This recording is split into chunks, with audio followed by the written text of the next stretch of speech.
extra shine to our heads. So yesterday I went to try the new beard shaver, and I tried on the least one, the number 2. Yeah. Instead of I didn't notice that it might be this short. And I was like, when I did the first one like this. Fuck. Yeah, and then because you've committed, you have to then go the whole way. At least already up because it was shorter, huh? Yeah, I've had too many times where I'm shaving and I just want to try something a little bit different, and the second I nick a little bit too much off the beard, I'm like, fuck, everything off. Then you look like a baby again for a few weeks. But I'm trying to go a little bit shorter with the beard. I think we've had varied times throughout the season where I've had the big bushy beard and no hair, you've had a bit shorter, and then we just trade. When you decide you want a big beard, I go a bit shorter. Otherwise people think we're the same player on the pitch. Exactly. Always made me laugh. What was it? There was that time in the season when you scored the goal and I told you, I was like, I'm going to edit that. I'm going to change the colour of your top and everyone will think it's me. True. This was a good one. Right, guys, welcome back to the Unprofessional Footballer Podcast. Joined with me today, a bald brother of mine. We've got Brandon Pops Debono. Brandon, why does everyone call you Pops? It started when I was a very young boy, like I was 8 years or 9. We were 2 friends on a bench, like we were talking, and he said, "I know what I'm going to tell. I'll give you a nickname for you." I told him, "Tell me, don't worry.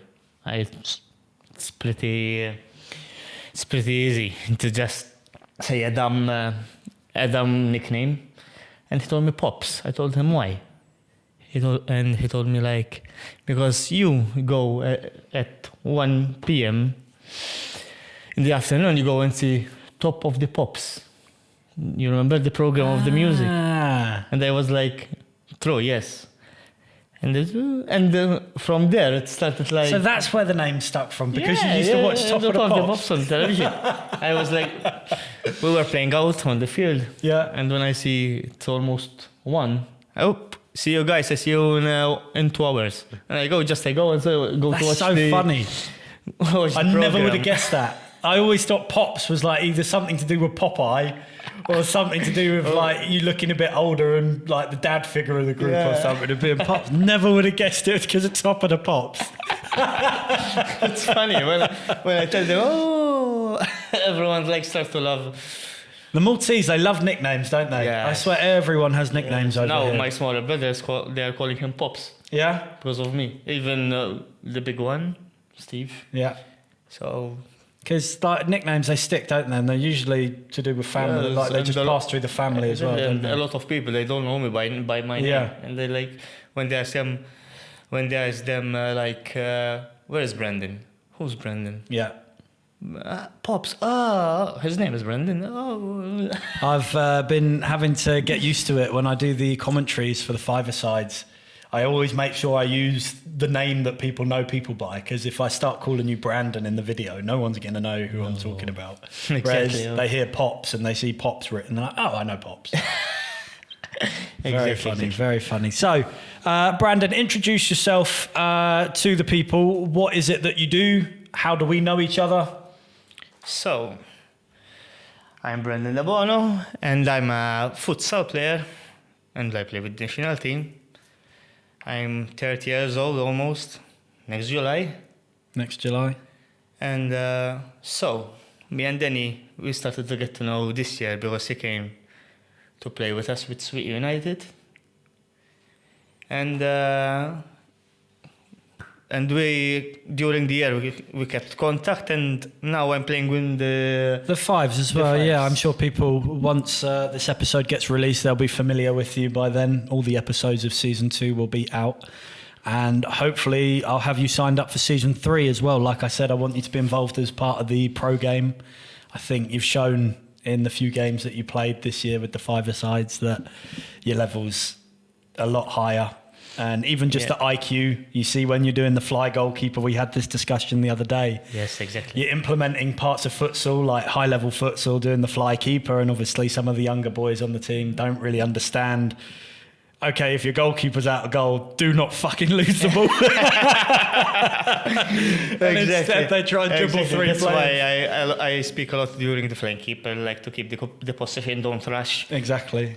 and choose the right time where to pass. I think it helps when you have the South Americans on your team. You saw you and Pav that game started to have quite a good combination. Yes, he yes, kind of yes. understands the Exactly. concept of if the goalkeeper's out, one player hold the middle of the court and keep feeding the ball side to side Exactly, and wait like, for the right moment. Like Rodney and Sweet. Exactly. He got the ball, he got the intelligence. And he's very composed, isn't he? I love playing with Rodney because he's like a safety net. You Yes. know, you can afford to be a little bit more creative and take an extra risk because he will sweep up for you. And Exactly. he's so clever and composed under high pressure. Exactly. You saw in some of the matches when I get caught up during the flying keeper, I see him in the post, like saving the ball with a. Honestly, the way that guy plays, he's ready to die on that court. Yes. Every tackle is 1,000% in for it. He doesn't go in shy for tackles, does he? Exactly. I love it. But yeah, so me and Pops have spent, about 6 months together with futsal. I joined Sweetie and he was one of the more welcoming figures. I think it's just because we're both part of Bald Nation that we have that mutual respect for each other. But no, he was very friendly and helped me obviously get accustomed to the game. I think there was a few players on the team that maybe weren't as patient with me just because obviously they're used to playing at a very high level. And when you've got those players that are new to the game, slowing down training that little bit, it can be frustrating. But it's always nice to have those 2 or 3 players that have played at the highest level of the game and are willing to be a little bit more patient and talk to you and give you that little bit of extra advice and kind of take you under their wing. And I think you were definitely one of those people in the team that made me feel like that and would take me under their wing a little bit. That's a big factor in futsal. When you have the new ones getting into the game, you have to help them to get comfortable in the game, like with the ball, because there's a lot of factors in the game that are different than football. Yeah, it was a big shock to me. I had Celino on in the last podcast that I just recorded, and we were talking about some of the differences between the game. And you don't realise when you first watch the two sports together, you just think, oh, it's just football indoors. But when you actually start to play it, you realise how different the whole game is. From the ball, the weight of the ball, the way it moves compared to football, from the shoes, the surface, how you have to move on the court. Exactly. In futsal, there's a lot of rotations. And you can't stay static in the pitch because you go nowhere with the ball. You kill your team by not moving. You have to stay moving all the time, but not just randomly. You have to move together as a team because you need to know. read every move of each of the player, of your teammates. It reminds me a lot more of basketball. Exactly. The same tactics, even handball. Exactly. Set piece play. It's very much one player on the ball is the trigger, and then it's all about using kind of set plays that you'd kind of more associate with American sports like American football, basketball, where they have the named plays and call them out and you have to play them and try to pick out the other team, like a game of chess. Very, very interesting, super high intellect game. Requires a lot more brain power than football does. And more faster. And the level of speed of the game. I remember the first game I played was Luxor, the friendly we had. And coach gave me like 3 or 4 minutes on the pitch just to let me understand what the concept of the game and what the best level is like. This is as high as it goes in Malta. Like it only can go down from there, which allowed me to kind of. But the problem is now in Malta, when you go to the elite, the level is getting more higher by each year because they are coming more more experienced foreigners in the league, and teams are starting to invest a bit more. Exactly. And that allows the more recruitment of better players. Exactly. And you're seeing the difference. I had this discussion a little bit earlier with Celino about kind of, because he's been here from kind of 10 years now in Malta, he's seen the level grow from when futsal was nothing from to where it is now. Yeah, and yes. it was just so interesting listening to the level of change and stuff, and how obviously players like yourself, the Maltese players, improve every single year now because of that extra facilities, because of the extra coaching, because of the higher level players coming in and the mentoring you get from the players coming in. You always learn from even the small things that they do to improve.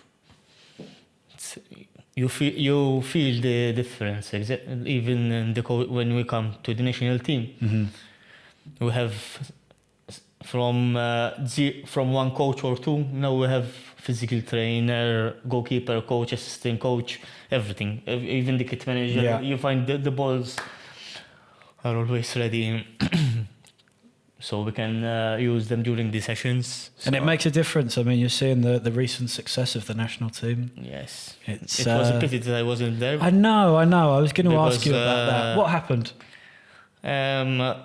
I couldn't arrange on my full-time job. Okay.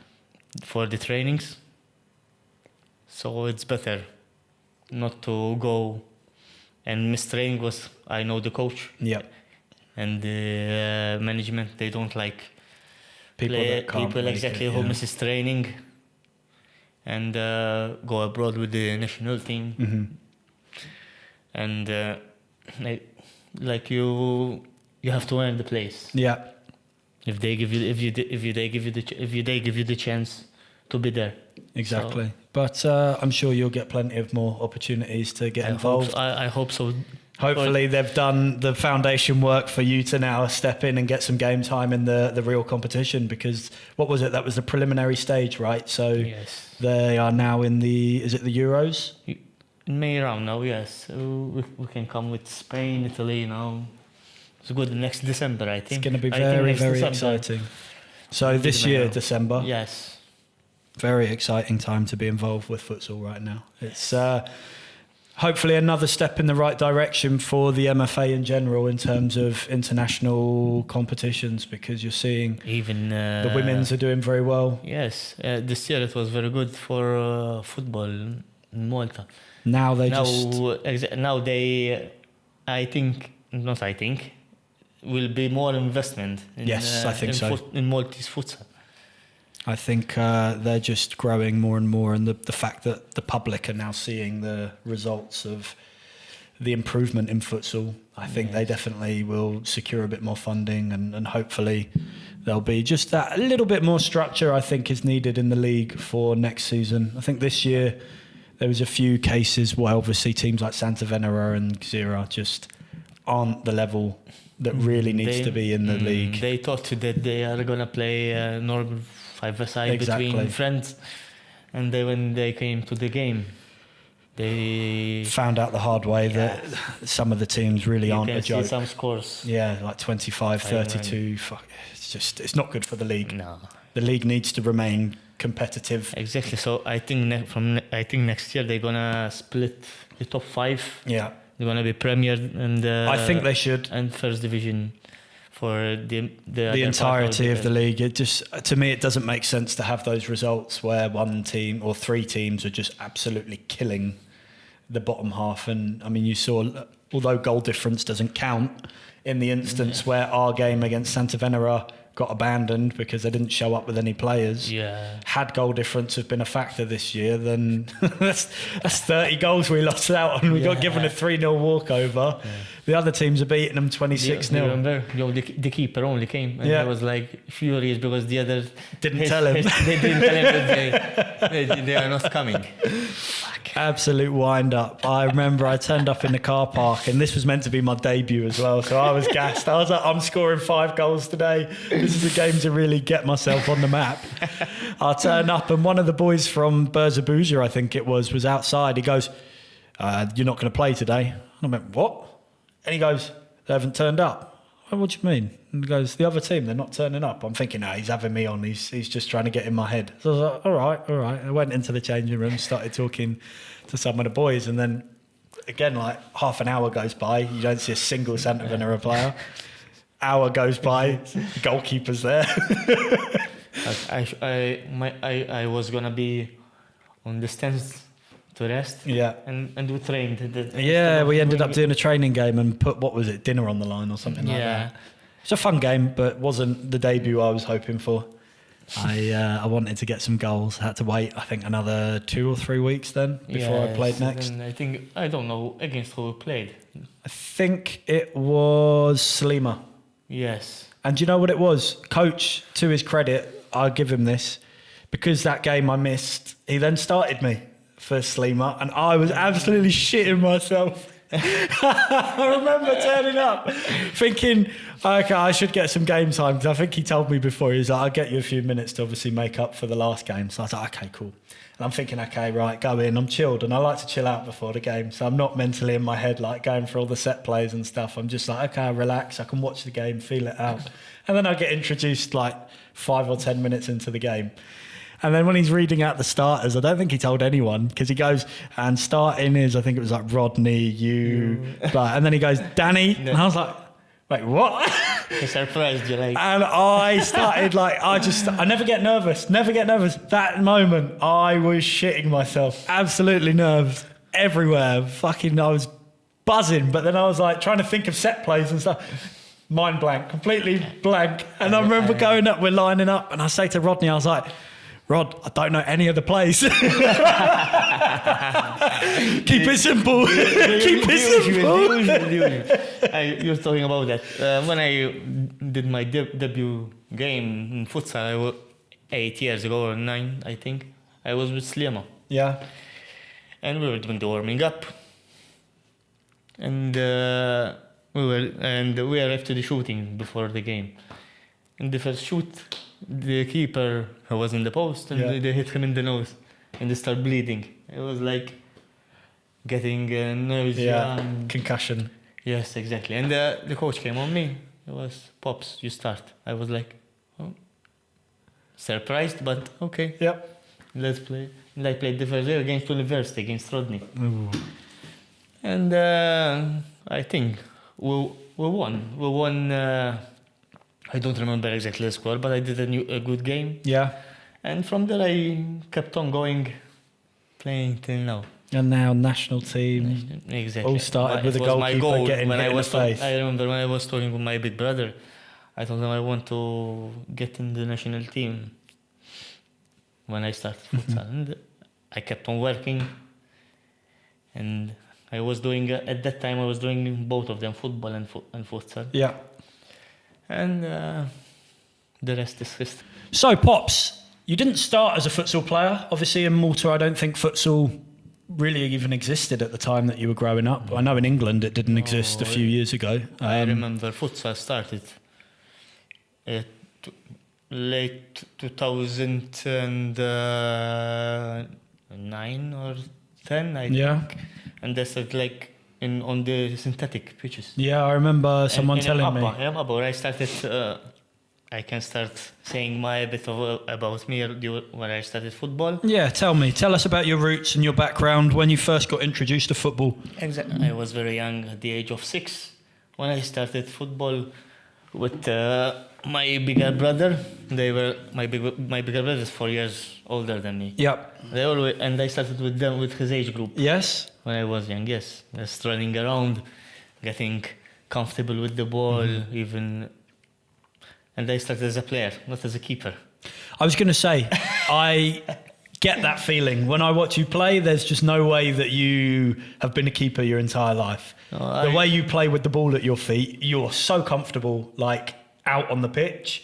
I remember, who was it? I think Matt, Milky Bar Kid, said to me the other day, he was like, Pops could play box-to-box midfield. Like, you could put him outfield and he would not struggle at all. And I was like, I know, that's why I love him being in goal, because it gives you that extra player. Exactly, yes. And I was quite good as a player when I was young. And then, from that year, it started the Abbo Football nursery.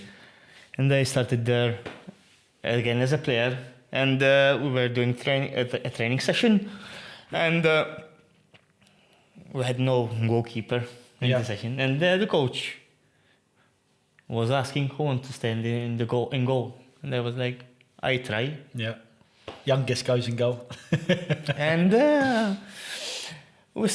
they started to shoot. They're 4 years older than me. They started to shoot hard, Strong. and it was like, and it wasn't synthetic at that time, or, you know. And I started to dive and catch the ball and save. It was like everyone staring at me like, oh, yeah, impressive, very good. And 5 minutes after, you're not gonna play as a player anymore, as a keeper. Were you happy with that decision, or at the time did you want to be outfield still? No, it was I think confidence boost for sure. Exactly, and from there, it kickstarted my career in football. I did my age in Abba nursery, from the youths, from the very early age of 6 till the minors. Oh, you went all the way through Yes. Malta. Wow. And I remember during the match of under 17, I think we were playing, and they kicked a high ball. This is a big the long. How I'm gonna say it? I got stuck. The best moment when I was in the under 17s. We were playing, and they gave a long ball, and I went out for the ball, and the ball came straight on these 2 fingers like this. Yeah. And they came big, swollen exactly, and I was like, shit.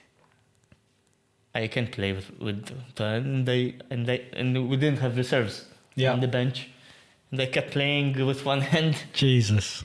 And they were shooting from we were winning 1 or 2-1, and they kept saving and we won the game. And the coach came on me, you're fucking crazy, man.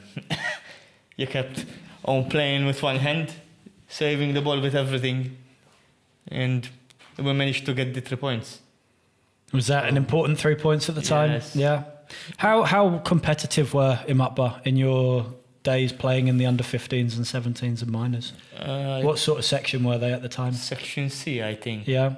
Because we had our nursery was getting always bigger, and we didn't have that much of players from young age. They were like starting football, not getting them from big clubs. Then when we going through the nursery, when we arrived at the age of I think 19, from there they got a lot of players from big clubs. So in the past 5 years now, they've been playing in Section B for 3 years now. Yeah, I've seen the minors for Imapba are actually quite good. They tend to have quite a good project with their senior team being made up of quite a lot of young players that can also then help out with the minors. And I think that's a good selling point for the club to bring in that kind of extra level of talent for their minors team, as they can promise them a lot of game time for the seniors as well. Exactly. And they've been trusting the process of playing and developing young players, and they're seeing the benefits of it. I know a friend of mine just finished playing a season with them, Tenorio. Oh, okay. And he was their foreign striker this year. And I love Tenorio, great guy. You'll meet him in season 3. You're going to hate him in five-a-side. I know he's very fast with the ball and technically. God, he's absolutely lethal in five-a-side football. I think he played something like 4 games and scored like 20 goals. Like outrageous amazing. output.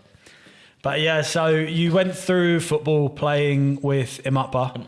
Till the under 19s, and I got my senior debut when I was 15 years old in the first division. 15 years old, senior Yes. debut. Fucking hell. And I against Balsan, and we won, I think, or draw. I can't remember because It's 15 years ago now, isn't it? Yes. Jesus, wow. What a game, though. What a result. To get like a positive result Yes, on your yes, debut we- at 15 years old against Balsan, who, let's face it, they're not... I think that season, Batsan got promoted to Premier. Yeah, they're not a slouch of a team, are they? That's like a real baptism of fire there being in goal. How was the game in general for you, like feeling-wise? No, Were you nervous going into the game, or...? At the start, I was very nervous. And when I was doing warming up, I got twisted my ankle. I Yeah. was like, fuck. Now that I'm going in, I got a bit injured. So, but I kept on playing. Because I got had... comfortable with the ball. They were like passing me the ball at the back. Yeah. And playing with the defense to get comfortable. Well, again, like you said, the fact that you started as an outfield player, it just helps you on the ball. Yes, and it gives confidence to your own players when they know that the goalkeeper's not just going to panic and kick the ball away. He will keep possession and play with them. Exactly. And during the sessions, even with the seniors, I used to play a lot as a player. Yeah. They used me as an outfield player in the midfield, and I loved it. I remember when there was like Bojan Mamic here in Malta when we were in Premier. And I was playing with them. He was like always choosing me to go as a forward or as a attacking midfielder. It was like, wow, it's good to get the confidence of another player that tells you, come with me, I want you with me. Exactly, yeah. What I was going to say is, in Malta, it seems like a very common thing that goalkeepers get their debuts at quite young ages. I've noticed that this year, I think it was Gargoyle, just gave their debut to 17-year-old goalkeeper who plays with the under-17s. Yes. Kyron Spiteri. I know Andrea Kassar, who I recently had on the podcast, he made his debut at Hamroon at 16 years old.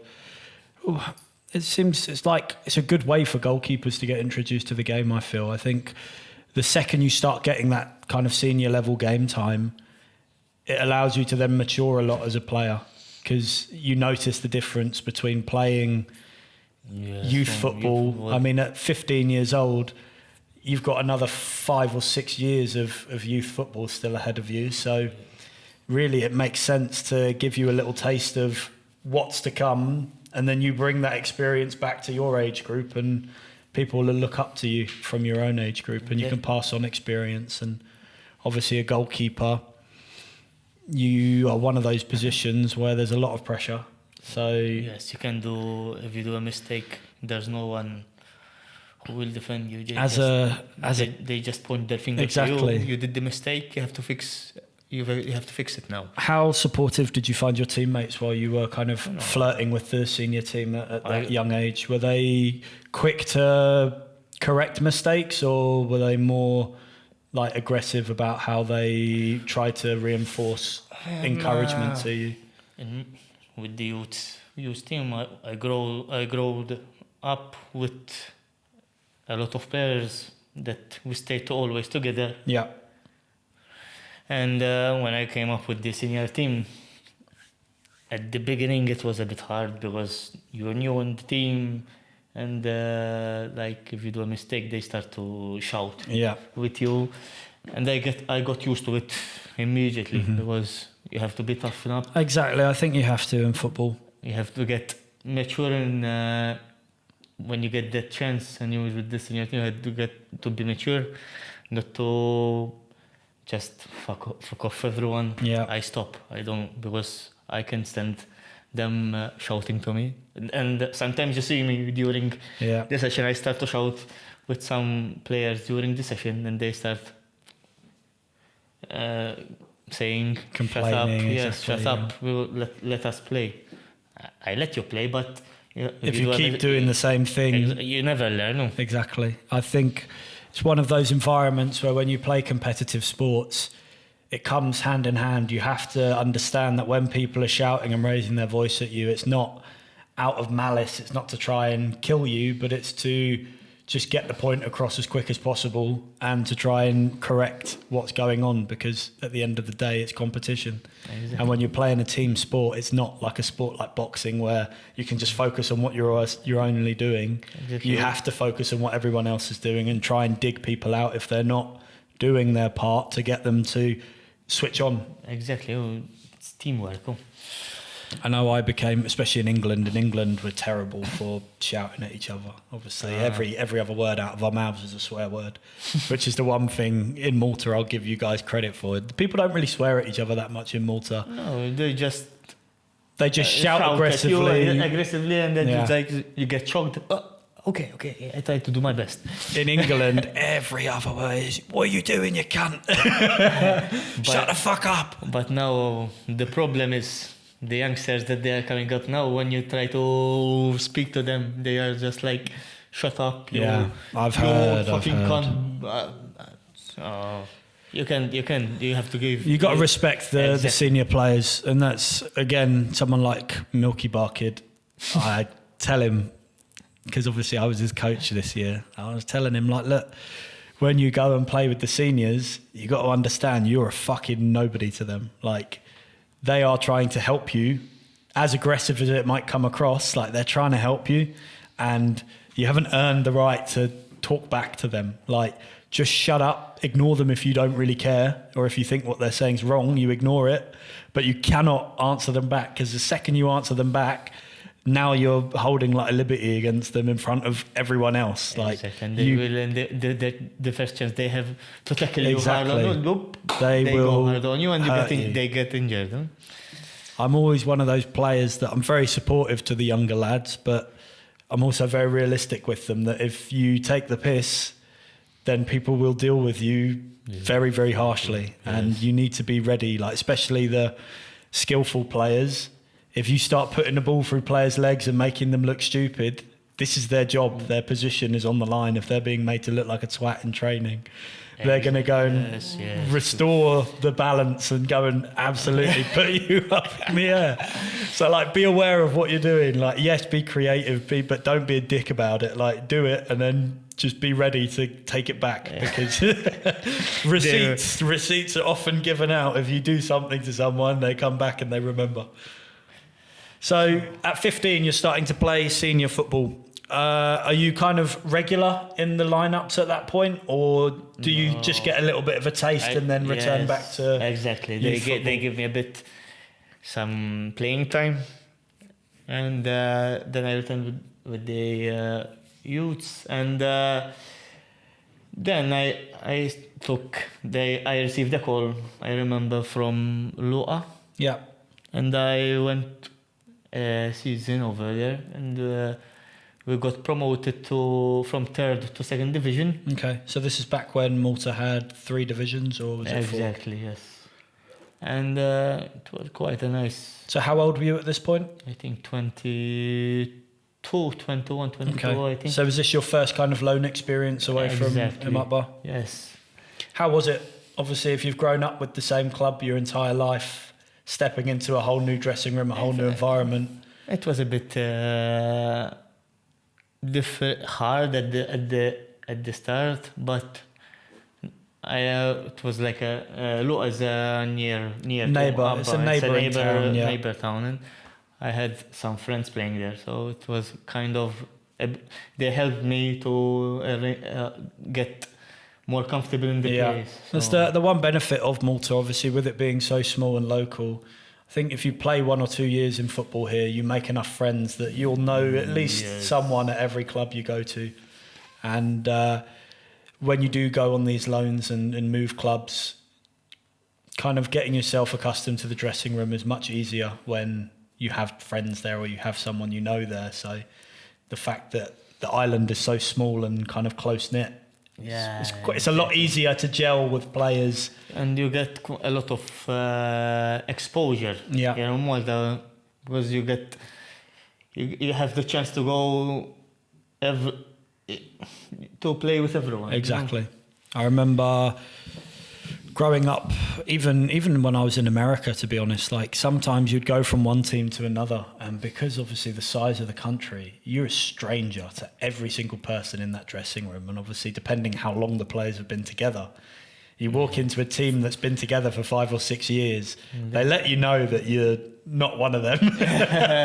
You have to earn everyone's trust, earn everyone's respect, and it can be daunting walking into that brand new changing room. You're looking around and you're like, fucking hell, this feels hostile. Like, this is not like a warm welcome. Like, I'm nervous. Everyone cold at you. Exactly. Everyone wants to find out your position first before being too friendly. Because if you play the same position as them, okay, we're competitors. We're not boys.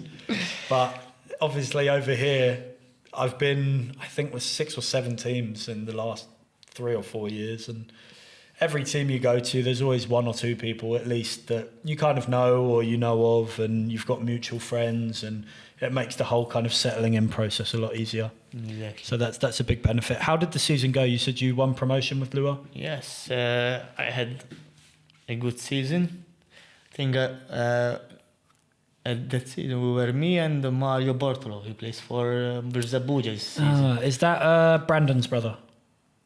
Brandon Bartolo. The one of the Butch, I think.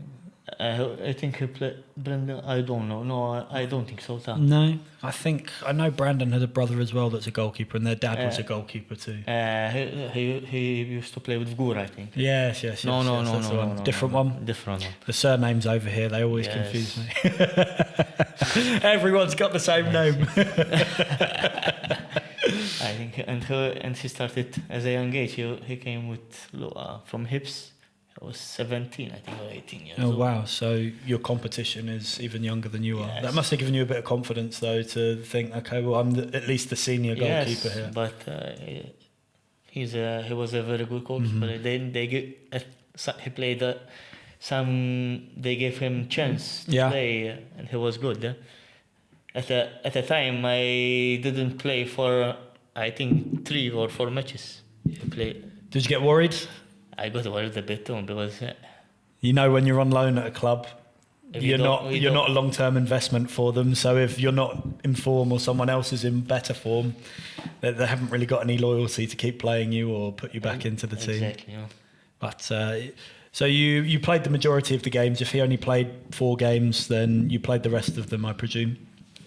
We mixed, because if the coach was like, if you don't keep consistency in during the season, it was like changing a bit. Okay. But I gave my all, and I can say I did a good job during that season.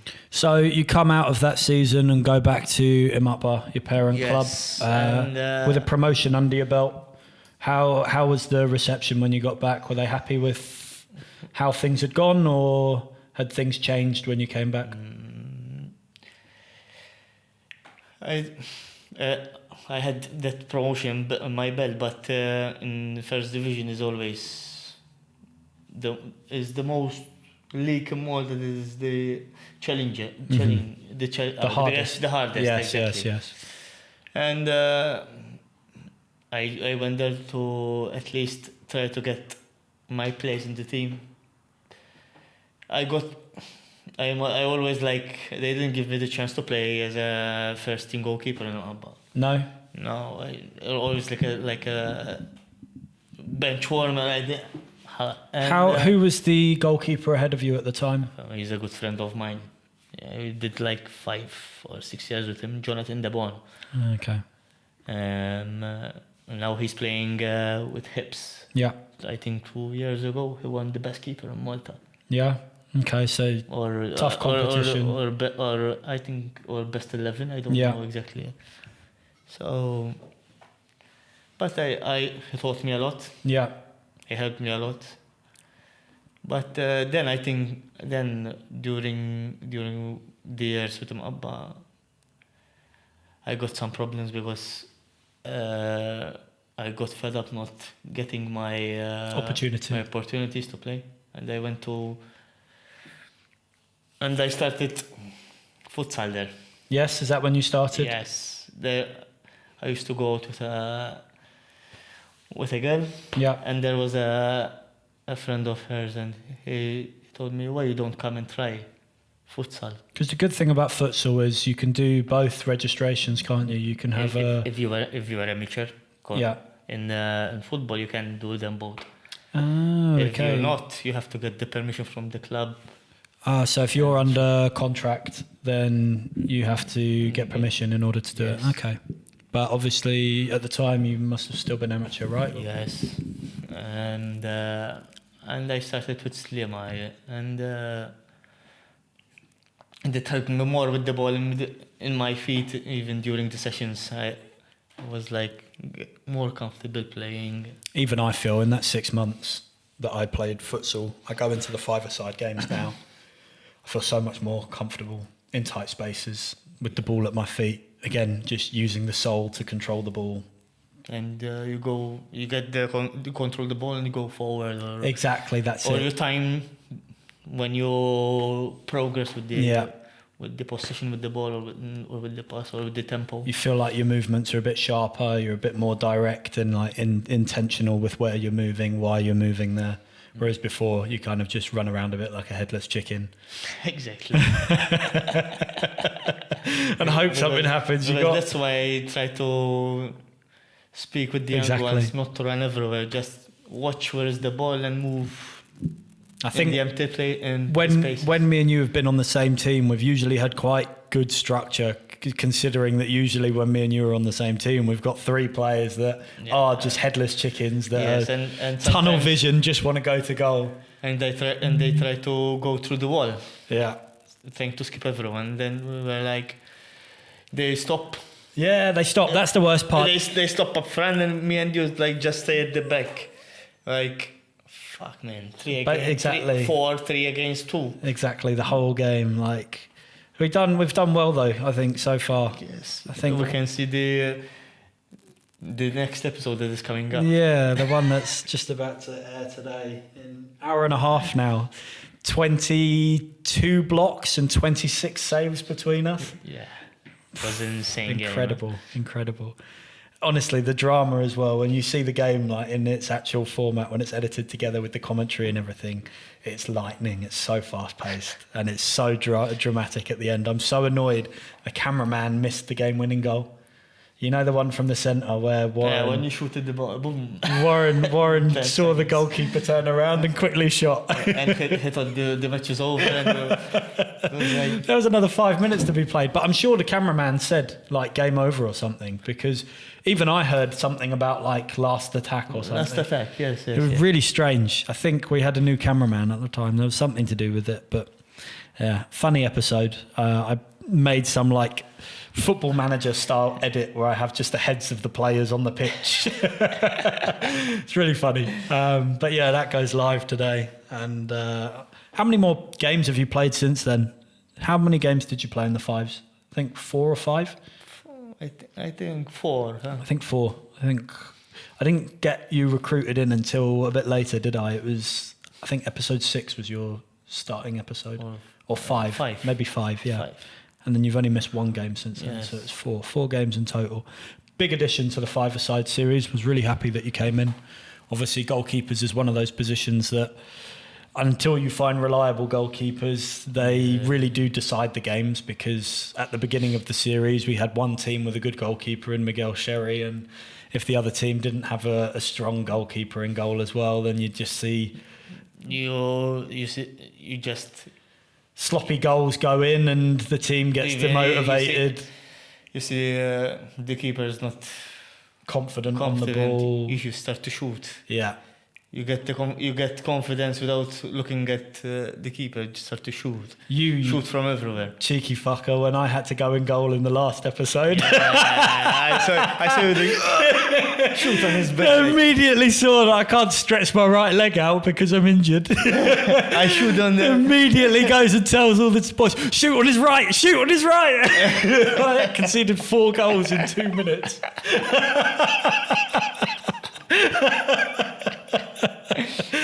I've titled the episode "Super Sub" or "Blooper Sub." Fucking hell. It's like the goalkeeper, you know, the gloves that are paper and the ball just goes through. It's absolutely useless. But I know I'm shit in goal. I hate going in goal. But at that point, I knew Miguel Sherry didn't want to go in goal. It would have made a lot more sense for him to go onto our team, but I figured I'd let him enjoy himself. No, he was good. Yeah, He played really well. 2-3 goals. I think he was like I gave passing him. through 3 Yeah, players. I know. Some of the way I saw him move, I was like, Jesus Christ. He's good with his legs too. But I gave him goal of the game. There was that one where he beat like 2 players on the They wing. shoot and Weak foot shot, bottom corner. I was like, wow, fucking hell. He should have been playing out more. All right, let's pause there. But yeah, the Fives has been a good laugh. I'm sure the following seasons of the Fives are going to be even better. I can't wait for you to see when I get all the pro players in, honestly. Because the level is quite good at the moment. For it. The level's not bad right now. The level's good, but the level can be so much higher, higher. And I've seen it from when I've had plenty of players ballers over here in Malta. Ballers, honestly. And when you get the mix of all the cultures, I love when you get the Africans playing with the Colombians, with the Brazilians, and you just see the styles all blend together. When the season finishes, I love to go and play tournaments for money. You know? It's exactly. Like prize fighting. I receive a lot of messages during the summer, like Pops. We need a keeper for this. I need a keeper for this tournament, Pops. I have a game. Like I receive 3-4 messages every day from people. Even I receive messages from people I don't know. They just suggest him text to this guy to come and play with you as a keeper. And I was like, I find a private message. And I was like, who is this? But I can go to every game because sometimes I need to choose.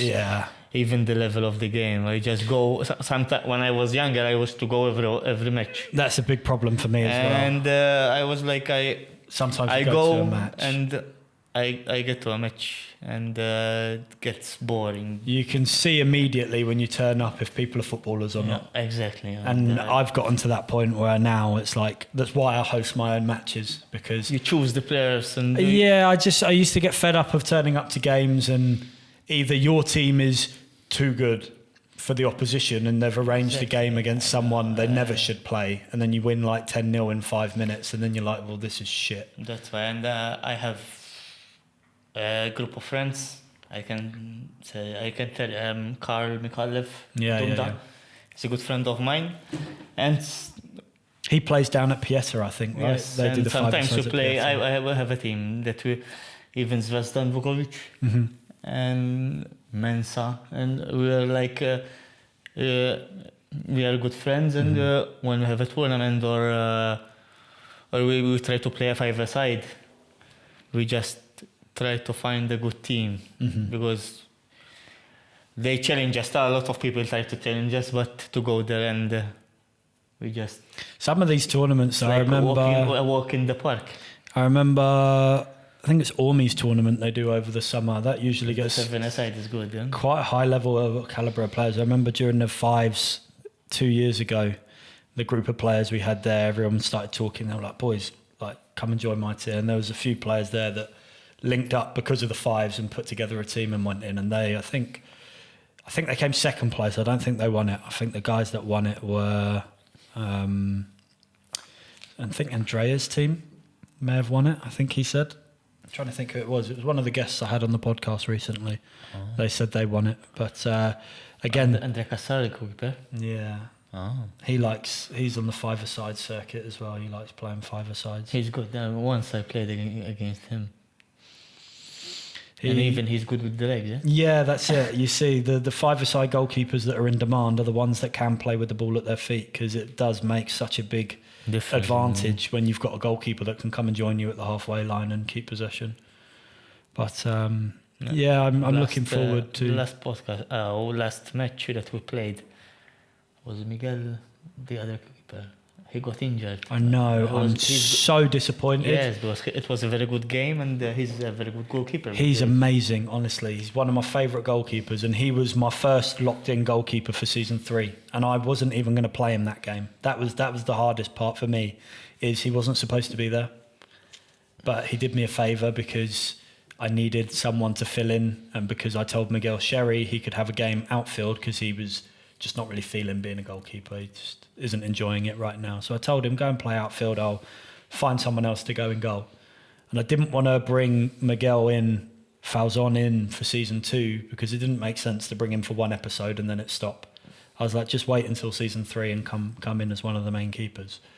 But he did me a favour and came in, and then for obviously that to happen, I'm like, it's probably... It was a pity that he got injured like that, because I think he stretched to get the ball back, yeah, and his foot got stuck and twisted it off.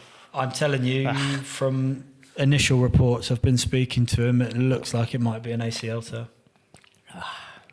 Which again is just even worse. Like me and him going to be sat on the sidelines now. I told him he can be my rehab buddy.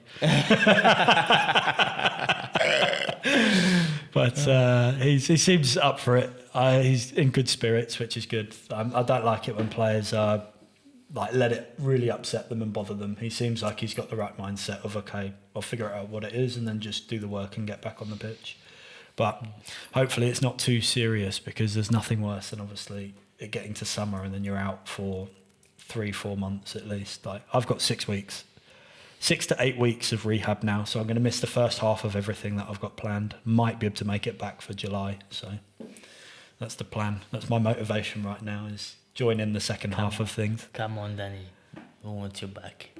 I'll be in the vibes game though. I'm not good enough for the pro game. I want the pro game to level up again this year, so I don't think I'm going to be good enough for it. The belly's holding me back. So tell me a little bit about after Imapa. Obviously you're at the point where you're not feeling like you're being given an opportunity. It's not going to come, so you're starting to get a little bit upset and bothered in training. How does it end? How do you kind of resolve the issue?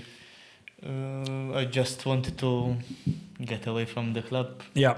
Was it easy to get more experience to play, and I decided to stop for a bit from football and focus on futsal. And you were Slima, you said at the time. Yes, I did 2 seasons with Slima. I won the first division twice in a row.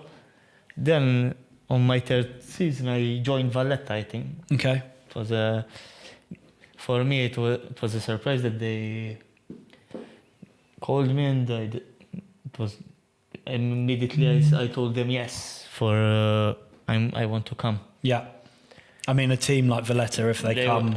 2 years before, they won the league. Yeah. And they wanted a structure of the team. They got high-level players mixed up. Even just the name of Valletta, no matter whether it's football, futsal, when a team like that, with that stature, call you, pick up the phone and say yes. Like it's a tough thing to turn down. It was a tough decision because at the time, Valletta and Luxol tried to take me to go and play with them, and I decided to go with Valletta. And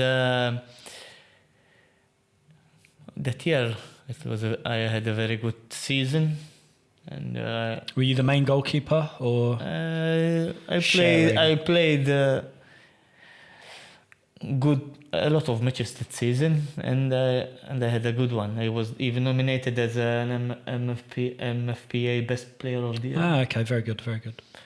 And I won the league. Yeah. We came on penalties. I did a very good game, 2 good games in the semi-final against Hamrun. Yeah. And then we came on against Luxor in final. First match we won, and the second match we were winning, I think 2-1, and the last second I conceded a goal from the corner. From the corner. Yes, they scored. They scored, and the match finished. It was like. And it was like, fuck my life, man. And the coaches and the press came on me. It's like, you have to win the game now, the penalties. And you stepped up to it. I stepped up to it. And we won. How do you find saving penalties in futsal? Because to be honest, with the goal being that size, the advantage I would say is more towards the goalkeeper, right? you just have to wait. Exactly. Wait and go in the right moment when to decide. You decide, because it's hard in futsal because they shoot very hard and usually they shoot to the head. Yeah. So you get scared and Move out on. the But way. we get trained to it, so that Because there's definitely a better chance of saving it than in a 11-a-side goal, right? Because the 11-a-side goal is huge compared to the futsal goal. So you have to. You see a lot of players stay in the middle. exactly starfish it out. Exactly, and you like handball, and you just you go to the ball And hope for the best. Come to pop the ball. Because you see a lot of penalties get given in games, and a lot of the time the players don't score them. They're very difficult, especially the 14-yard penalties, the ones for... meter, right? Yeah, they're tricky. But it's a bit hard because even the keeper that can go out. Exactly. I think till the 6-meter box, I think. Which closes the angle completely. Yes. But then you have to be intelligent or Exactly. lob. Exactly. That's why the game is very interesting to play. You see some players, they look like they're going to absolutely wham it, and then they just roll it through the keeper's legs because the goalkeeper's committed, jumped up, looking away. The ball rolls through his legs. I received a lot of goals like that. And I get angry with myself. Yeah. Just Pops, close your feet. Exactly. Don't move, don't go before the guy shoots the ball. Exactly. So your first year with Valletta, you win the league. How does the second year go? We went to the Champions League. I got the chance to play in the Champions League too. And what was the process like for that? Were you taken on a plane to the different countries to play their teams? Yes. Or is it all there was held in one venue? the group, and the host was I think Macedonia. The team from Macedonia, and the four teams we went there. We played. Do you remember the other teams in the? Or what countries they were from, maybe, if you don't know the team specifically. I think one from Ireland. Yeah. And the other one, I can't remember exactly, but 2 matches they were not that much hard because you see the level of futsal over there is quite bad. I think.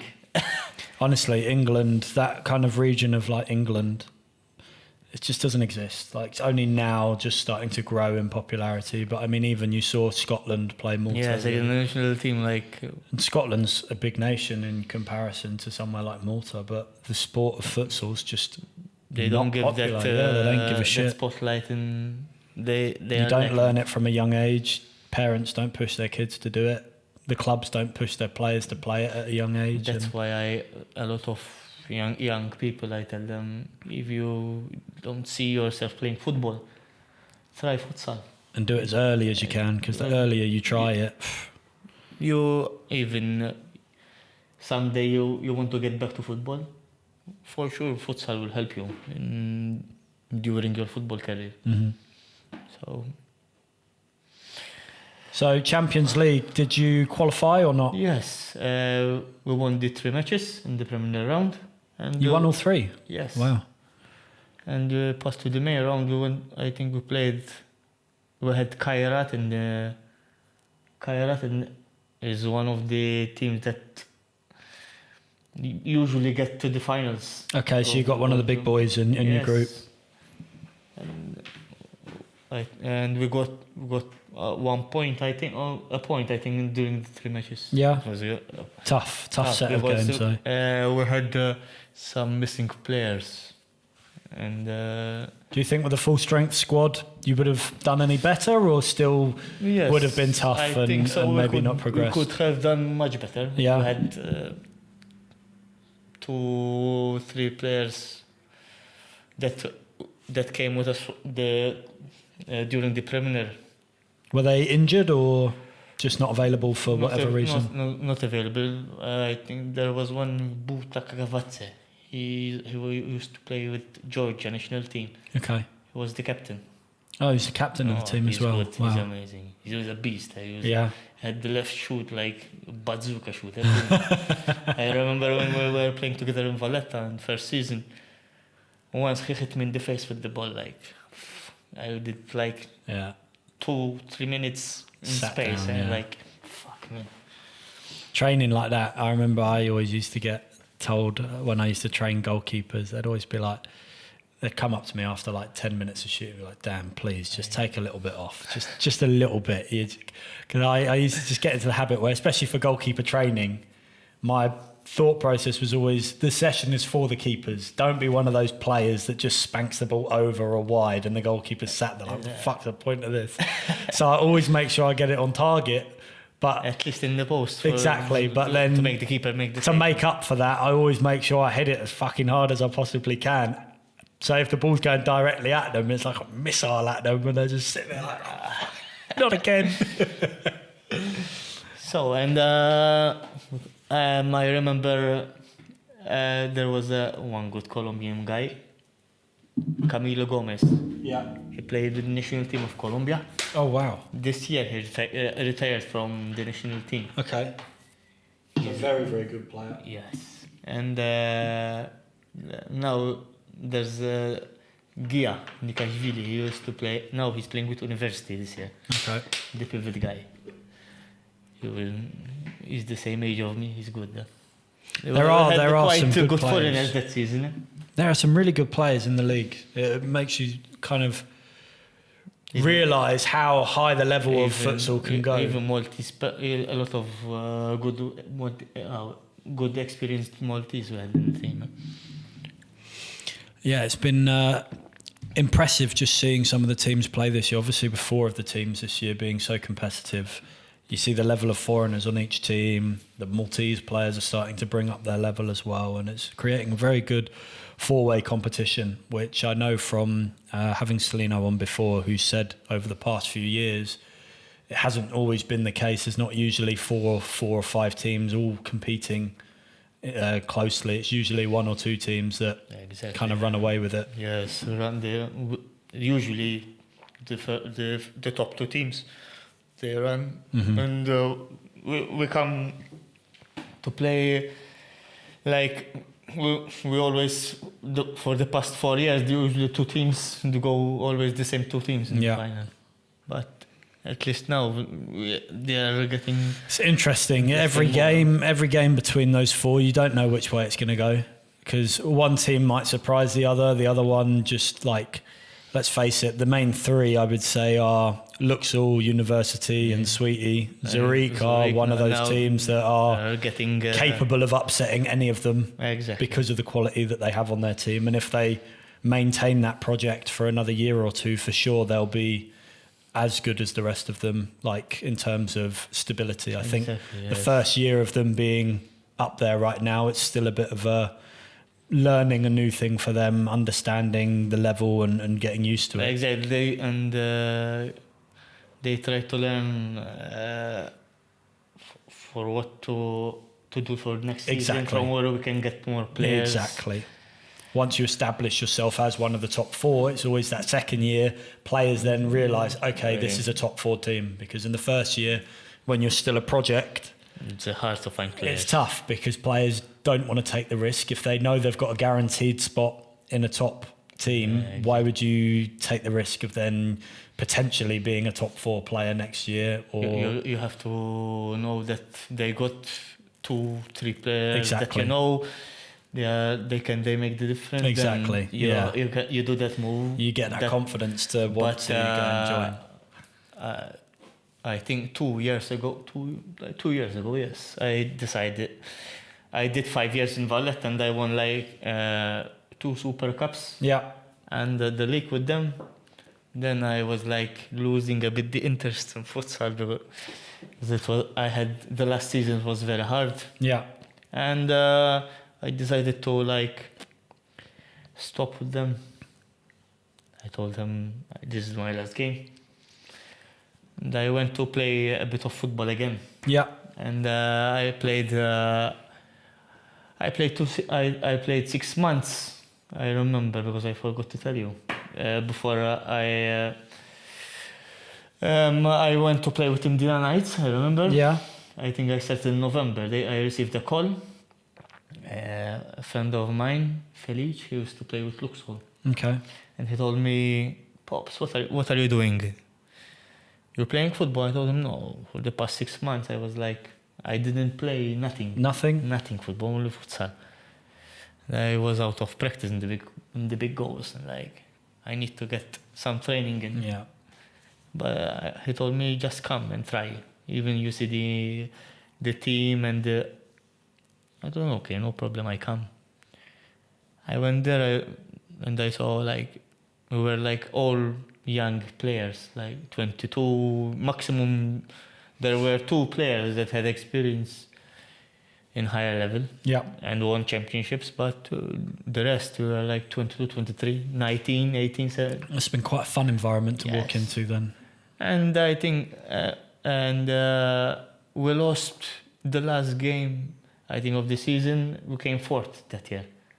The third team went for the playoffs. Okay. And for us, it was a very good achievement. Yeah. They were at the beginning of the season. The coach told me we were very, the chemistry wasn't there. Yeah. But then we started to click.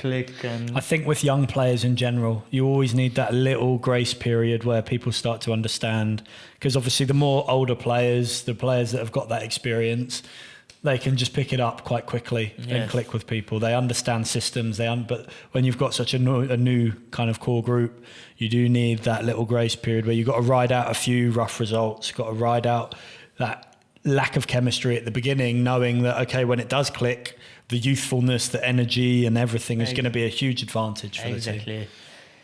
And I remember when I did the transition from nothing to in playing football to go back on the pitch.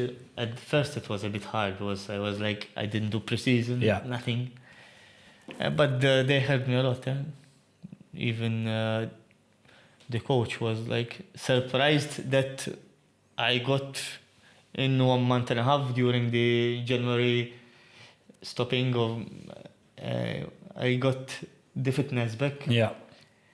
And I was even feeling that fire again in football. Do you know what? I love that moment when you've had a little bit of a break from football and then you go back for the first time, and then it's like you said, you get that little bit of just burning sensation inside you of, okay, I'm back. Like this is it again. There's nothing better than that feeling. Yes. But so you did 6 months with them for the first season. What did you do for the second year?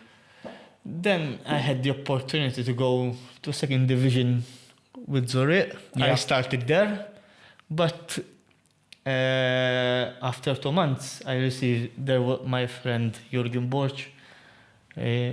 Nowadays he's playing with Tarshin. Okay. And he got injured to his shoulder. He used to play with Gzira at that time, Premier. And I received a message from him. He told me, do you want to come with Premier with Gzira? I was like, of course. Yeah, you don't turn down an opportunity like that. And I went there out of nowhere. Like they're all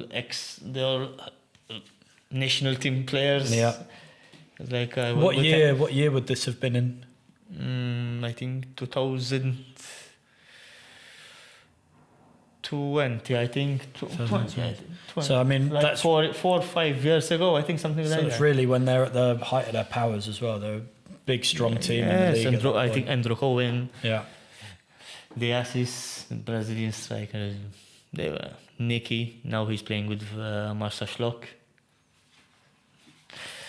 It was a very good experience. Coach Tedesco, I think we had. Mm-hmm. Then Paul Zamit came along. Yeah. It was a very nice experience. Yeah. I had a very good coach, goalkeeper coach. Like it was like I was training professional. Well, I mean, it's a professional club at that stage, isn't it? Yeah. You really are immersed into that lifestyle. I was never played at that level. Yeah. It was the Do you best experience. feel like you raised your level to that level? Yes, because the year after, I went to Premier with Tarshi Rainbows, Yes. but it wasn't. It didn't go that much well with them because I had some problems with them. Who was the manager of Tarshin at the time? Winston Muscat. Winston. Okay. Now he's manager of Marsa Schlock. I think me and you would have just missed each other then, because I was with Tarshin on trial. They were the club that actually brought me to Malta. I'd done like a year or two with them in total, like training, waiting for my paperwork to come through while I then got registered as a Maltese player. And I think that was 2019, 2018, something like that, because Jose was still the manager. And I think the year before. Yeah. So he joined. we literally just missed each other. Bald Nation could. No, you had hair back then, didn't you? Yeah. That's a strange one. I remember looking through. Looking Wait, through. white hair. I was looking through some of your photos to try and pick one or two for some of the artwork I've been doing, and I was like, "Fuck, he's got hair." I was like, "This doesn't look right." And I looked at the dates, and I was like, "This isn't even long ago."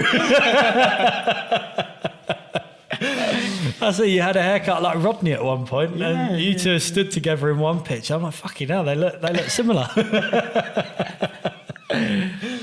But I had some problems with the club, with Tarshin, and in January I stopped. Yeah. And I focused on futsal.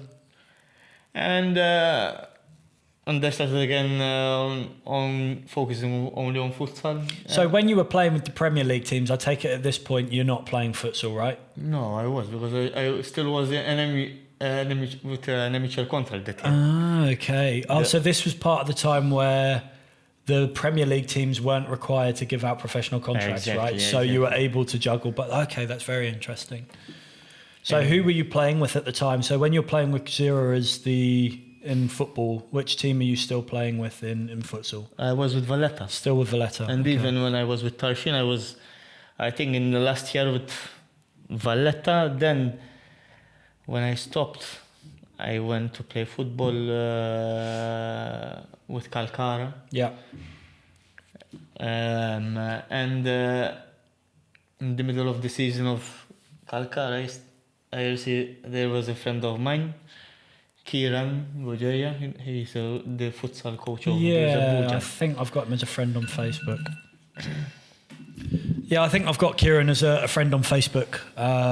So he gave you a text message or a Yes, call? and that he's taking a new team, Sijui Futsal. I was like,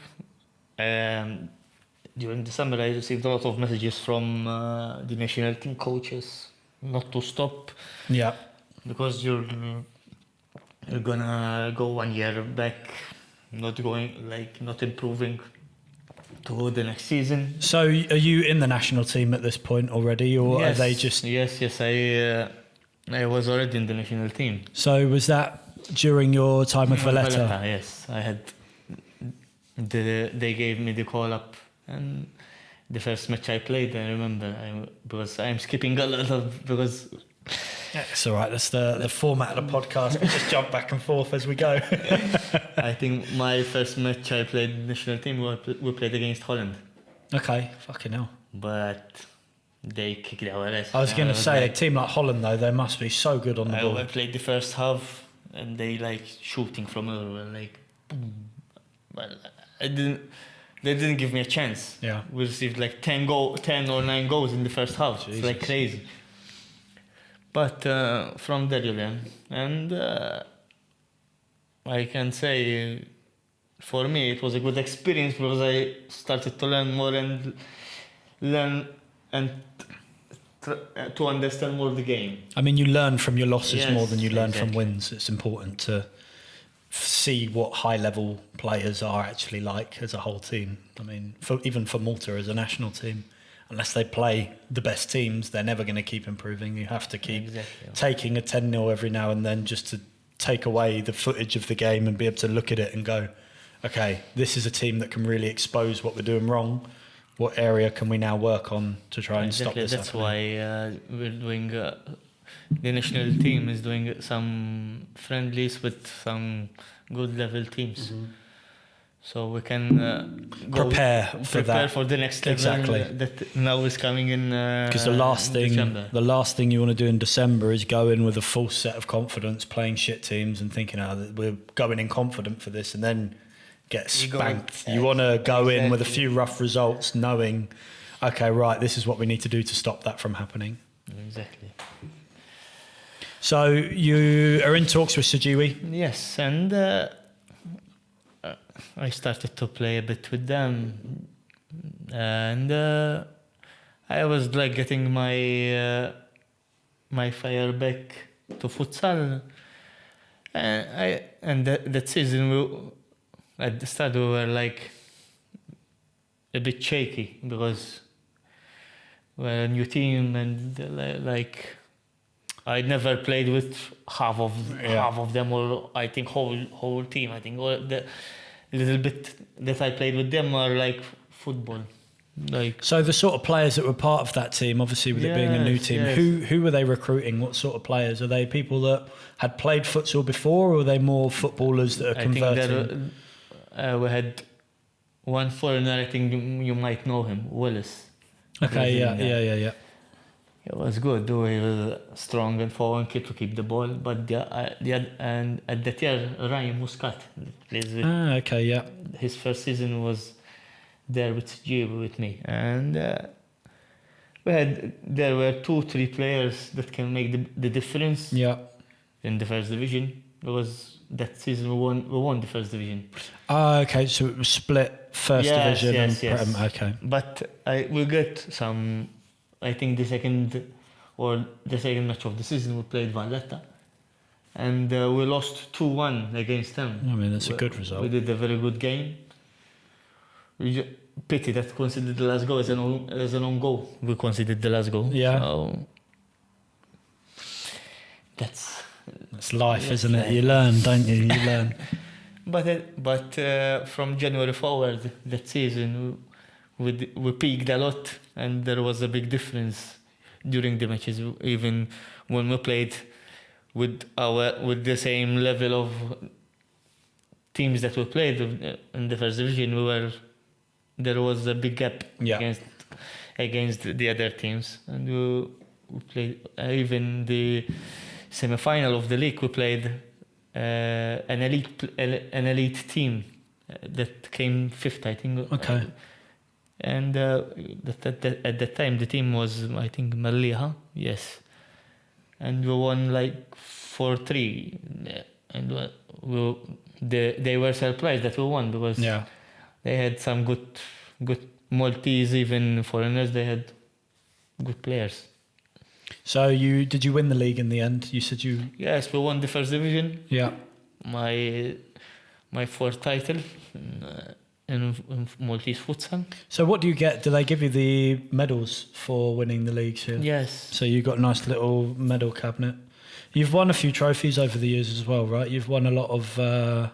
what was the one you've got? The futsal best goalkeeper? Yes, last season I won the best futsal goalkeeper. I like the fact that the futsal league goes above and beyond to put out the awards to give and stuff. They recognize the good things you do during the season. Exactly. Even the player of the month structure and everything, it's all very professional. I like it. Exactly. Makes the players feel like they've got something to work towards during the season as well. Exactly. I always try to be better than last year, although this season was a bit... I mean, we'll get on to kind of this season in a moment. When did you leave Sajiwi then? At the end of the season? At the end of the season, I decided to go to join Sweetie. Yeah. What was it that made you join Sweetie? The players. There was Rodney. Yeah. He's a good friend of mine. He's the captain of the team, and he told me, "Come with us. We're gonna be competitive." I can come. At first I come and try to see, but I just signed with them because I had confidence in the team. Just a good feeling, yeah. Yes, that we're going to do good. So last year we came second in the league. Yeah, I The heard. final. I heard. I got I got a red card in the final. What happened? Just we were. I think Rodney came face to face with Emi Radushu, and I think he touched his face. He put him on the and I was like, "Fuck! Don't touch my friend." Yeah. And I threw the ball and I hit him in the face, and I got a straight red from the referee. Me and Radushu. I'm telling him sorry from that for what I did last year because I was like I couldn't. It's one of those things, especially a close friend. If someone puts their hand on their face, that's the line you don't go over, isn't it? Exactly. And I think everyone knows you're a bit of a character anyway. Yeah. I like the fact that you're always got that little bit of craziness to you. You never know what's coming next to you. I love it. It's so entertaining to watch on the sideline. I always tell people, you remind me of, there's a film called Mean Machine. And the goalkeeper, Jason Statham, they call him Monk, is his character. And it's about, have you ever seen the film The Longest Yard? Yes, the longest. So Mean Machine is an English version of that, and they play football.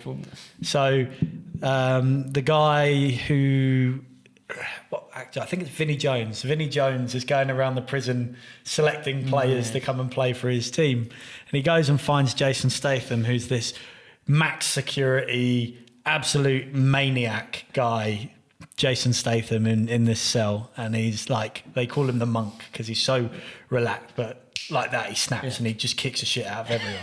So they go and recruit him and put him in goal. And there's this one scene where he gets the ball and then you see him start dribbling around all these players. He flies out, a guy goes, scores like a bicycle kick at the end of it. But then it snaps back because what you've actually seen is just in his head. He's sat there and envisioned what he's going to do with the ball. And then in reality, he takes one touch, gets tackled, and they score straight away. And it just makes me laugh because I see when you go on these crazy runs, like occasionally, like they work, and then obviously there's that occasion where once or twice you just get caught in possession, and everyone looks back like, what the fuck just happened? I remember when I was at Tuju, a friend of mine came to see us, to see the game, and it was like, okay, his first futsal match, and I was the captain of the team, and I was like going out with the ball, shooting free kicks, attacking with the team, so with the flank keeper. I was like, he was surprised. Was like, Allah, you do everything. You shoot, Allah, you go with the ball, you attack the ball, you give the free kicks, everything. Told him that's part of the game. But like you said, I flicked the switch and I start do crazy things like. It always made me laugh. I used to love, especially in training, because obviously training's training. You can afford to be a bit more creative or risky in training. I was just seeing coach every now and then. What the fuck? What the fuck are you doing, post? Get back to the post now. I'm just sitting there laughing my head off on the sideline. But yeah, so how was your first year with Sweetie? You said you got to the final. I got to the final. It was quite a good season. Had you established yourself as the main goalkeeper in that first year? Yes. Who were the other goalkeepers in the team at the time? Reese. Reese was there as well. Hendricks. And Joseph, the team. Yeah. And now I'm in the second season where me, Reese, Albert. Yeah. And some. So is this only your second year with Sweetie? Yes. Really? See, for me, you feel like one of those characters that's been like ingrained in the team for like 3-4 years. Like. Because the most experienced players, we are like good friends, and I think we keep the harmony in the team. That's probably what it is. The fact that you, Rodney, and some of the other boys are kind of close friends, I guess that just makes it feel like you've been at the team longer, just because of the friendship you have outside of the team. I known Rodney from we were like young kids from football.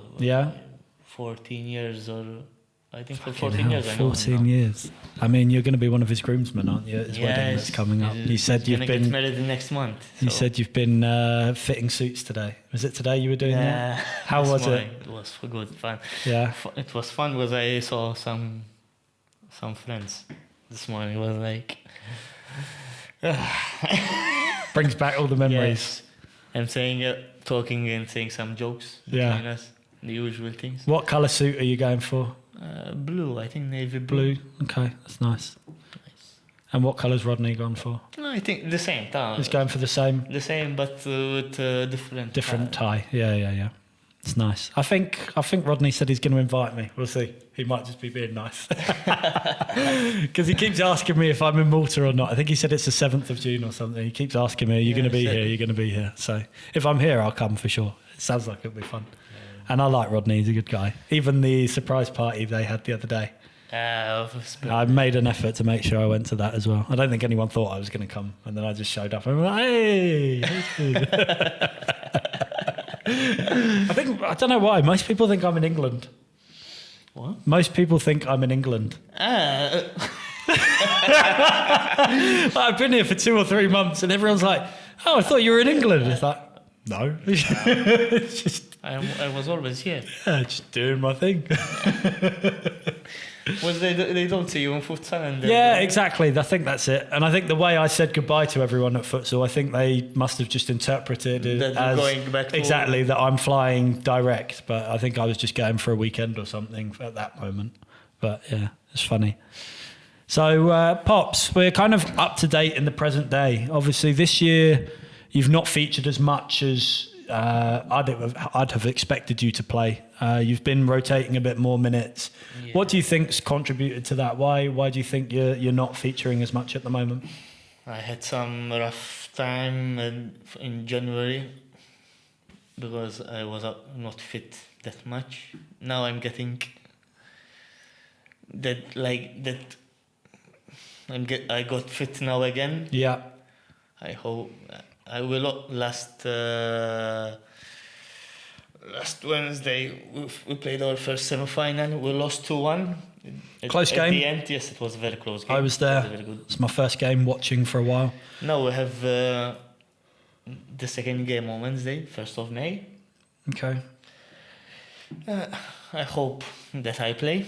I think you will, especially the second leg obviously being all or nothing, yes, even if the game is, let's say, 2 goals to their favour. That's especially when I'd expect you to get on the field because you are the more experienced and more comfortable fly keeper, and when it calls for it, that's when your experience really comes into play.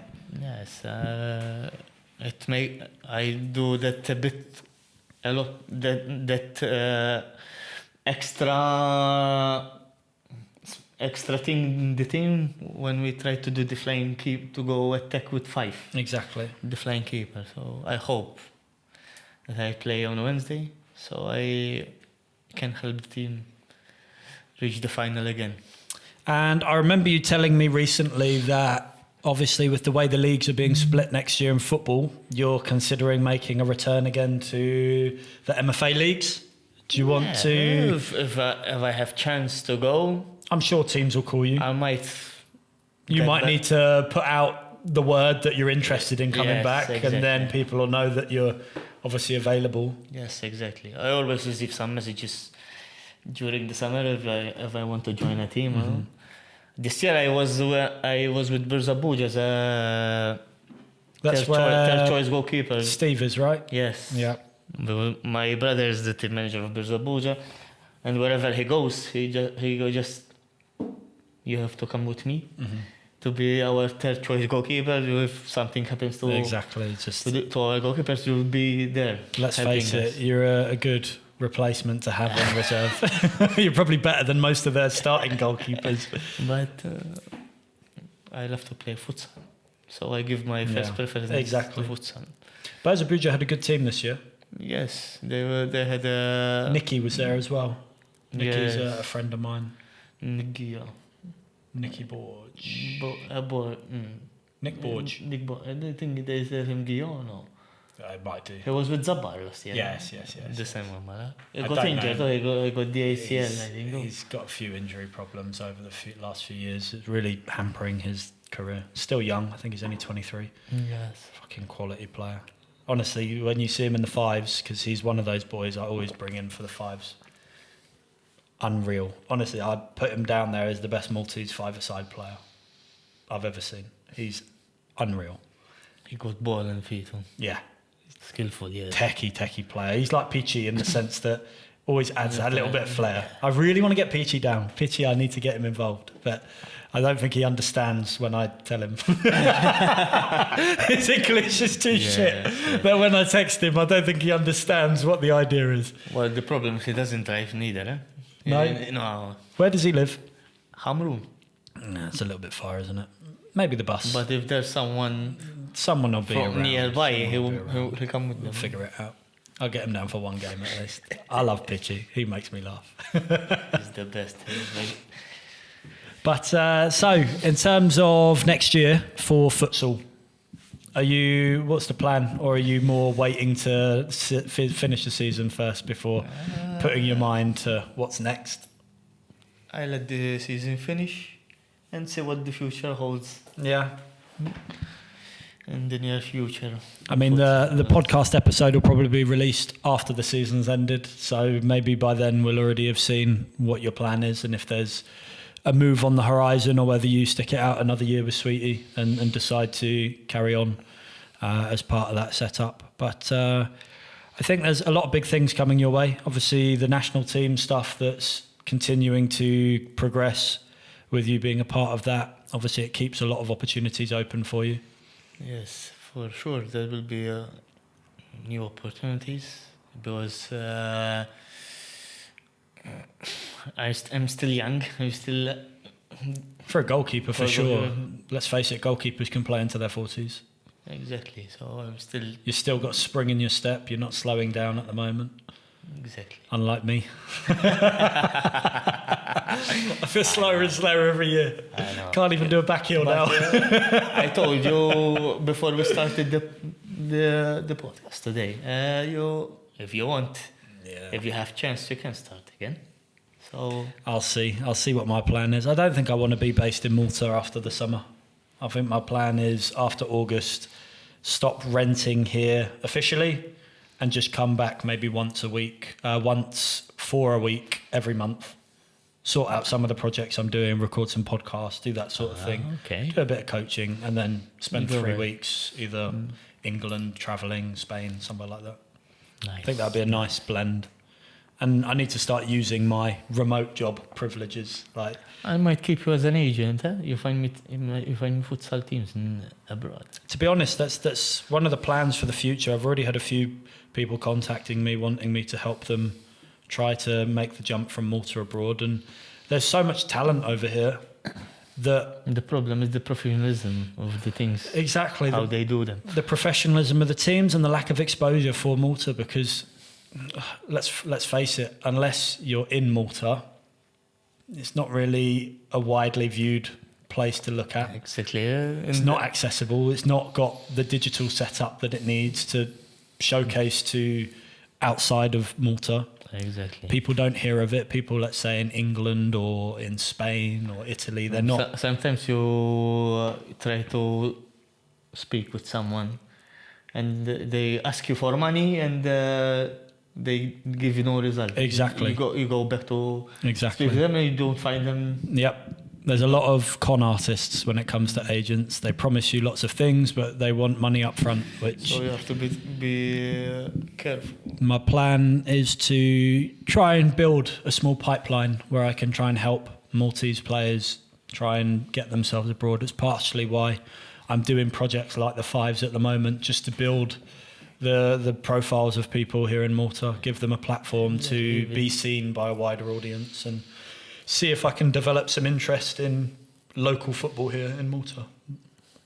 Good. But yeah, for sure, I will do some digging. Let's face it, England futsal is so new now that they're most likely looking for players that actually have experience, and Malta compared to England in futsal. They're levels above them, to be honest. I used to follow Croft. I think it was the first futsal goalkeeper, and he used to play in Italy. I think. Yeah, I remember. there's Before I don't know if the futsal England it started again. I don't know. Yeah, I don't know if they've got a team. I think they don't have a national team, but the league, there's a 3-tiered professional league system now in England. I know one of the YouTube footballers that I used to play with back in the day. He's a pretty good futsal player. He's more of a freestyler, which is why it translates quite well to being on the court. And he plays well in the lower leagues. I don't think he's quite cut out to play high-level futsal, but for the lower leagues he's doing well, and he's bringing a lot of exposure to the sport. And I know they're competing in the 3rd tier of the leagues, so they're about to level up now and just go into the 2nd league. But they played a team from Bolton that were Premier League in the Cup, and just watching the level of that team from Bolton that are Premier League in England, they just would get blown over by someone like Sweetie.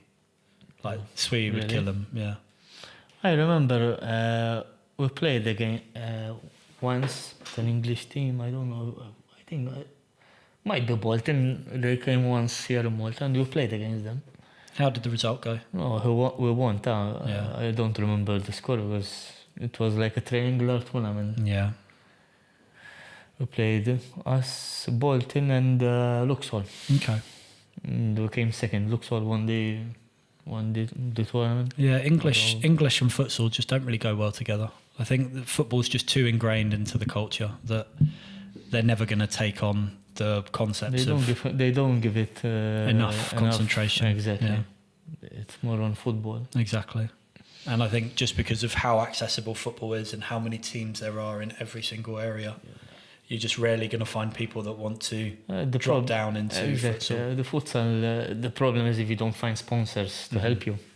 Whereas here in Malta, players, because there's a limited amount of teams, if you exhaust your options as a footballer, it's quite an easy transition. Yes. Okay, fuck it, I'll go play futsal for a bit and see how I get on. Exactly, and if it's good in futsal. Exactly. And he might get a good career in futsal here in Malta. I mean, you've seen someone like Ryan, you just mentioned. He played his first season, 2 or 3 years ago. This is his start. And he's already in the national team set up. It shows that there is opportunity to really accelerate to the next level. your ceiling, whereas he might not have had that same opportunity if he stuck around playing football. Exactly. You change sport to something similar and suddenly you're in the national team, you're playing in these. That's why then you choose your focus from football to what futsal gives you. Exactly. And, when one is going to give you significantly more for your efforts. Exactly. It's quite an easy decision. Sometimes a lot of people tell me, why do you choose futsal than football? Futsal gave me more. Exactly. So, Pops, before we come to the closing part of the podcast, one thing that has just sprung to mind again, especially now because it is summertime and this is when it really starts to kick off, beach soccer. Tell me a little bit about the beach soccer setup here in Malta, because you are the first guest that I've had on that actually takes part and plays in the beach soccer tournament. So tell me a little bit about beach soccer here in Malta. So I've been playing beach soccer in Malta for the past, I think, 4 or 5 years. I won the league 2 times. Yeah. Which teams were you with then? I think one team, the second time I won it with Tashbish. Was that with Ayub in the team? Ayub, yes. Oh, I love Ayub. This year he's with me with Hamroon. Yeah? Okay, yes. Good. Partnership back together. I might come and watch a game then. And I think the first season I went with Balzan. I think it was the name of the team. I was young, 20 when I was the first season. And the last time I won the league, 2 years ago, we had a very good team. We won at the end of the game, like last 5-10 seconds. Yeah. A good shot from the outside of the box. Amazing goal. So. What players were on the team that year? Because I think there was a year where was Jeremy Kassar there as well.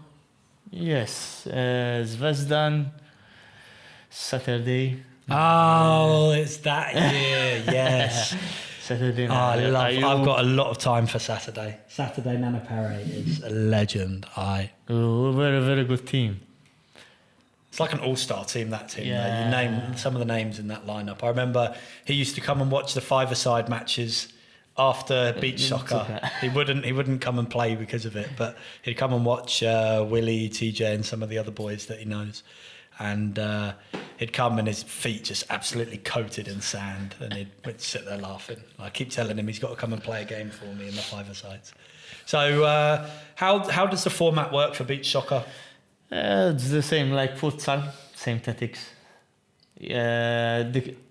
Say even the keeper, you can use him more than once. Yeah. Not like futsal. Okay. But the keeper have to be outside of the box. Okay, so if he steps out the box, he then can join in. Yes. Okay. And even with the 4 seconds rule. Yeah. It's exactly like futsal. Okay. Even the corner, if the ball goes out or if foul, the time stops. Even if you do a foul, Yeah. the whole team moves from the middle. It's like a free shot. Ah, okay, that's cool. So really you don't want to foul anyone anywhere around the pitch because you've got a good dead ball shooter. Yes. You're really inviting them to just score an open goal. But the problem is who's fouled takes a shot. Has to take the so shot. it's like basketball in the sense that the player that's fouled has to take the free shot. Exactly. Ah, interesting. Do you know what? I think that would be a great rule for football. I think general football, it should be the player that gets fouled in the penalty has to take the penalty kick. I think that would be really interesting. You see the pressure. Exactly, that's it. Because then it would be like tactical fouling. Once you get to like the 89th minute, if you're losing, you foul the player that you know isn't going to score the shot and just keep fouling him so that you get the ball back.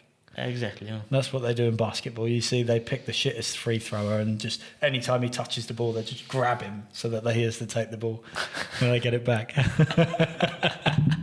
How many teams usually participate in the beach soccer tournaments? Last year.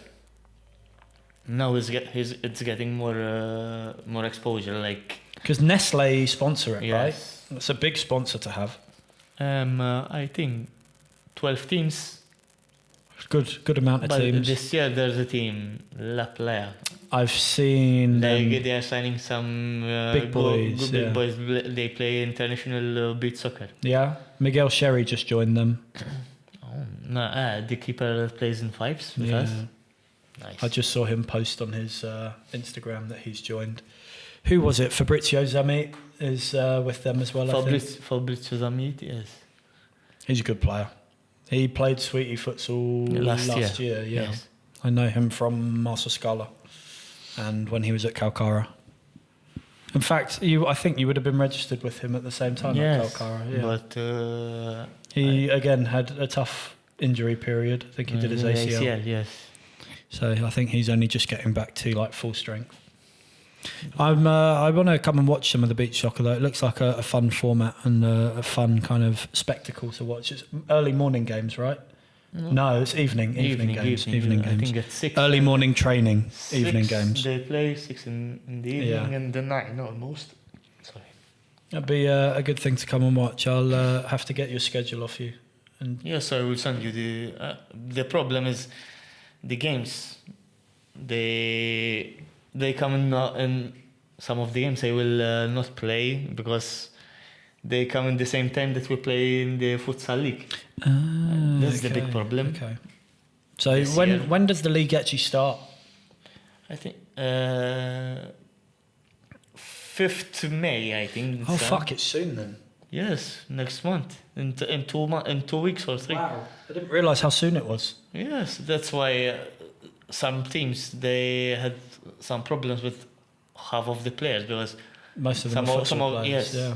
And like the coach told me You have to come and I can't. My first priority is futsal. Exactly, and you have to I can't just take the one that's going to support you for the whole season, because a futsal season's much longer. Exactly. Yeah. You don't want to throw away your kind of reputation in futsal just by playing a month of beach soccer. And if you get injured, Even- coach, especially, I will kill you. Well, You'll get injured. Remember, we had to hide the video.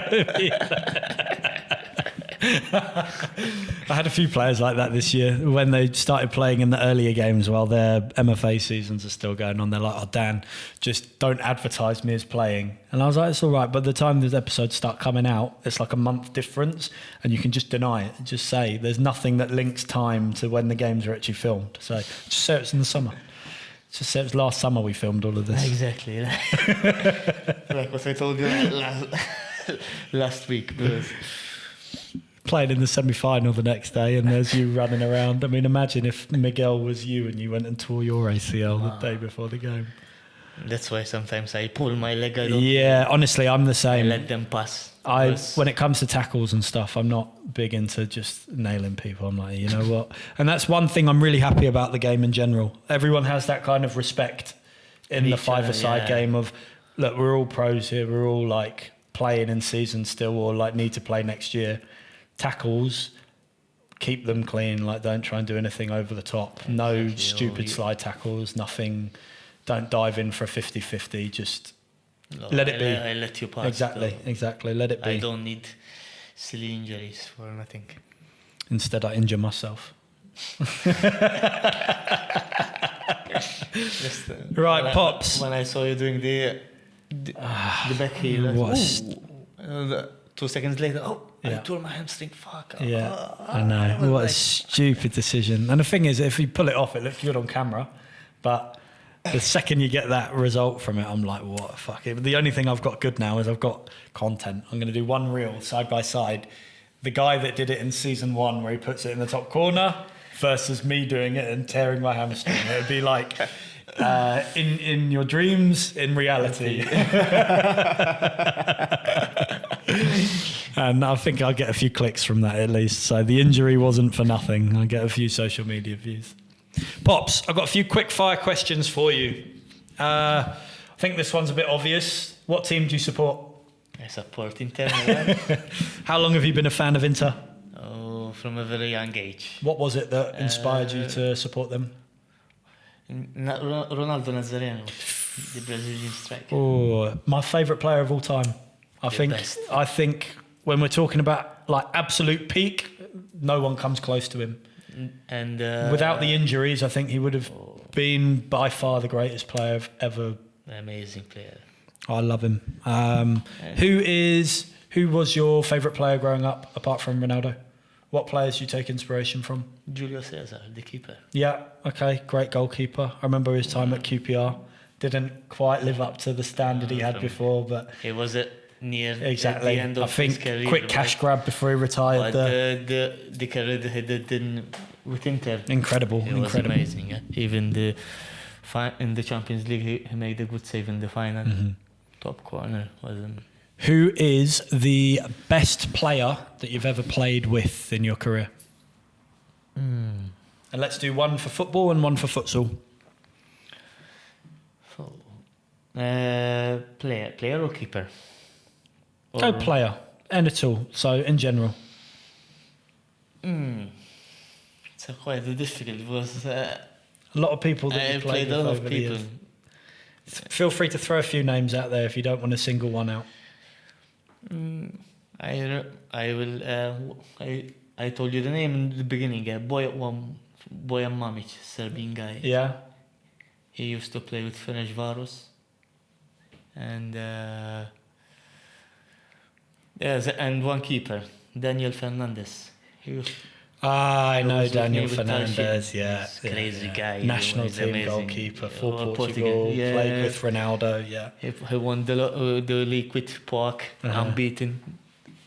He is a giant of a man as well. It was like, come on, popsicle, popsicle, pops, and shooting the ball hard as he can, and me like dive and they.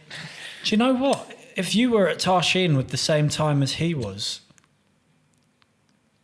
I might have played against you, but maybe you were on the bench because it was a cup game. It was Ormi versus Tarshin in the cup. No, I wasn't there. I stopped. Oh, was that when you It was stopped? a bit after, I think in February, I think you played. Yeah, Because because... in January I stopped there. Okay, so that was the same season though. Yeah, because I remember one of my teammates, Race, the striker, was a good friend of Daniel, and Daniel was his agent. Daniel brought him to Ormi to get him signed on deadline day.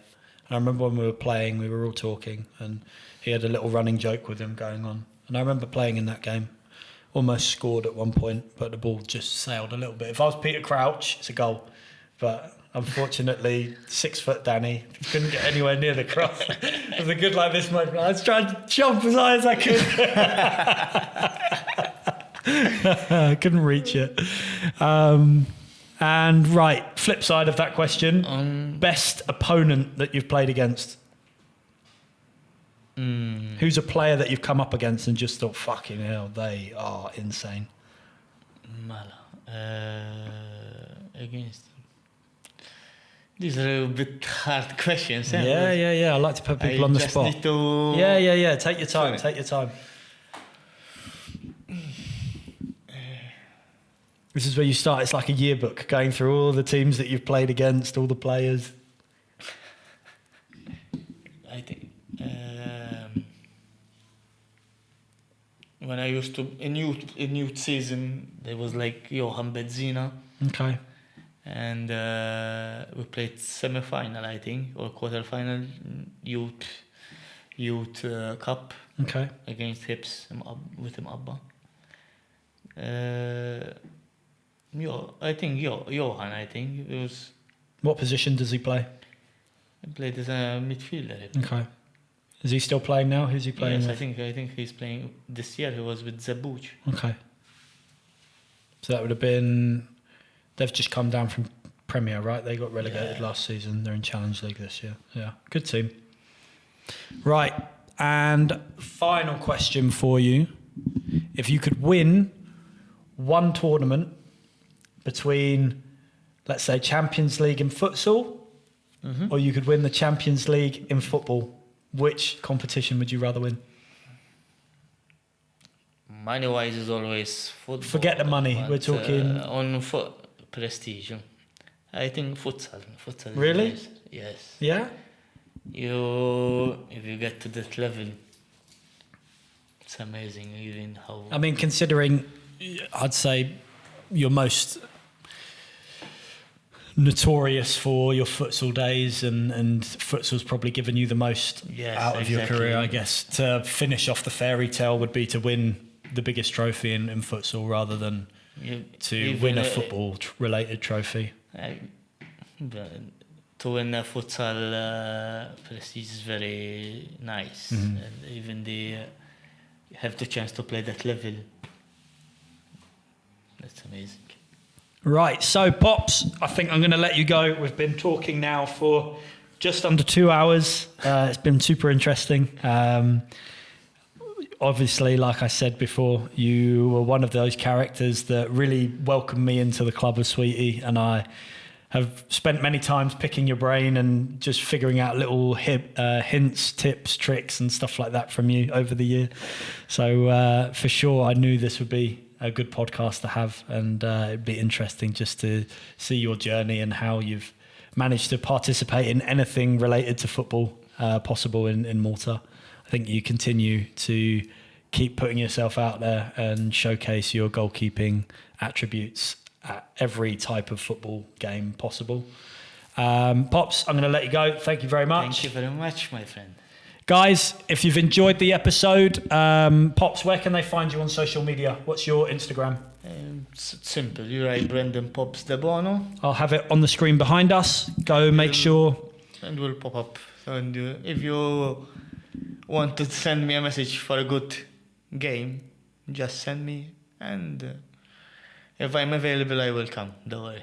He is a man of his word. If he's there, he'll turn up. He's helped me on many occasions when I've needed a goalkeeper last minute. Guys, if you've enjoyed the episode, do leave a like and subscribe to the channel for more podcast content. We've got lots of podcasts coming out in the next few weeks, so be sure to subscribe to stay up to date with the most recent podcast. Go and have a look at the Fives Season 2 Unsigned, and from episode 5 you can go and see this man in action, flying up and down. He is actually got a record to his name in the Fives because he's the only goalkeeper to score a goal in Season 2, and it was against me. Begrudgingly against me. And guys, comment down below if there's anyone else that you would like to see on the podcast, and we will see you next time.